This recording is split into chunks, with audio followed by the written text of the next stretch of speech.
الحمد لله وكفى وسلام على عباده الذين اصطفى اما بعد۔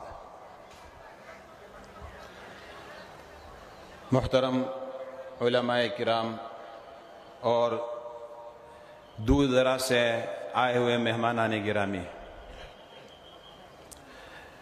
آج کی اس مجلس کے دو عنوان ہیں، تحفظ شریعت اور تحفظ اوقاف۔ دونوں عنوان پر آپ علماء کرام کی خطابات سنیں گے۔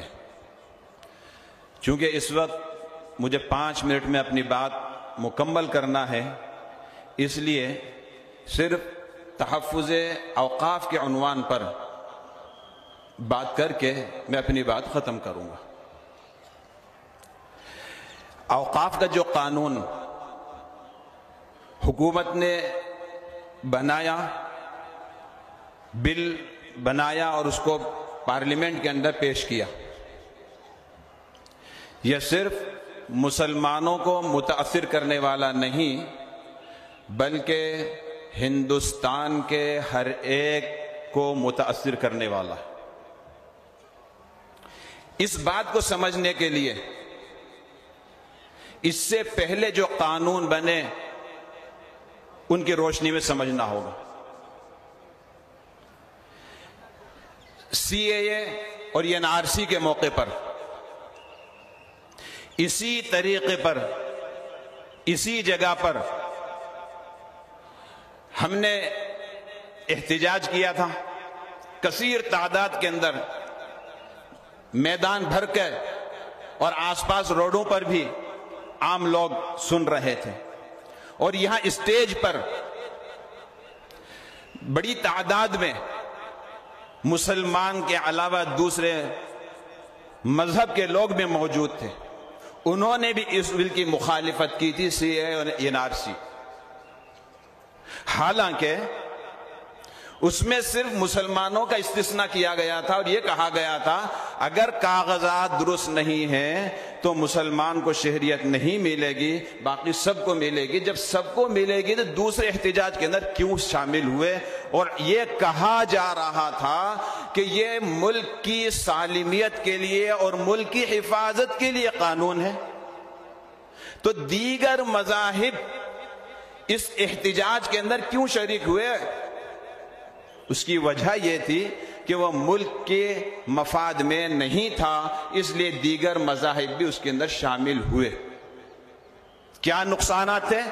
اگر آپ کو وہ باتیں یاد ہوں تو اپنے ذہن میں دہرا لیجئے، بات لمبی کروں گا، وقت زیادہ ہو جائے گا۔ ایک اور بات، کسانوں کے تعلق سے قانون بنایا گیا اور یہ کہا گیا کسانوں کے فائدے میں ہے، ان کے حق میں ہے، لیکن کسان احتجاج پر بیٹھ گئے، انہوں نے یہ کہا ہمارے مفاد میں، ہمارے فائدے میں نہیں ہے، یہ تو ہمیں غلام بنانے کا قانون ہے۔ ہماری زمین ہمارے ہاتھ سے نکل جائے گی، ہم اپنی مرضی سے بیج نہیں خرید سکتے، ہم اس کے صحیح دام اس کے ہمیں نہیں مل سکتے، یہ تو ہماری زمین بھی گئی اور ہماری آزادی بھی گئی۔ اور کہا یہ جا رہا تھا کہ یہ کسانوں کے فائدے میں۔ آج جو وقت بل ہے، یہ بھی اس کے تعلق سے بھی یہ تصور دیا جا رہا ہے کہ یہ مسلمانوں کے فائدے کے لیے ہے، لیکن حقیقت یہ ہے کہ یہ نام اس کا دیا جا رہا ہے مسلمانوں کے فائدے کے لیے، جس طریقے پر این آر سی اور سی اے کے موقع پر عام لوگوں کے فائدے میں اور ملک کے فائدے کے لیے نہیں تھا، جس طریقے سے کسانوں کا بل کسانوں کے فائدے کے لیے نہیں تھا، یہ بل بھی ہمارے فائدے کے لیے نہیں ہے بلکہ ہمارے نقصان ہی کے لیے ہے، اور اس کا اثر صرف ہم پر نہیں پڑے گا۔ آج یہ پھندا ہمارے گلے میں پڑا ہے، کل سکھوں کے گلے میں پڑ سکتا ہے یہ پھندا، کل عیسائیوں کے گلے میں بھی یہ پھندا پڑ سکتا ہے، اور دوسرے لوگوں کے گلے میں یہ پھندا پڑ سکتا ہے۔ اس لیے اس بل کا اثر صرف مسلمانوں پر نہیں پڑے گا، بہت سے کے اوپر پڑنے والا ہے۔ پورے ہندوستان کے اندر میری یہ بات سنی جا رہی ہے، ذرا غور کریں اور اس سے اندازہ لگائیں کہ کیسا یہ خطرناک بل ہے۔ اللہ تعالی ہم سب ہندوستانیوں کو ایک ساتھ رکھے، سب سکھ، ہندو، مسلم، سکھ، عیسائی، سب کو اب تک جیسے پیار و محبت سے جیتے آ رہے ہیں، ہم سب اسی طریقے پر جیتے رہیں۔ وآخر دعوانا الحمدللہ رب العالمین۔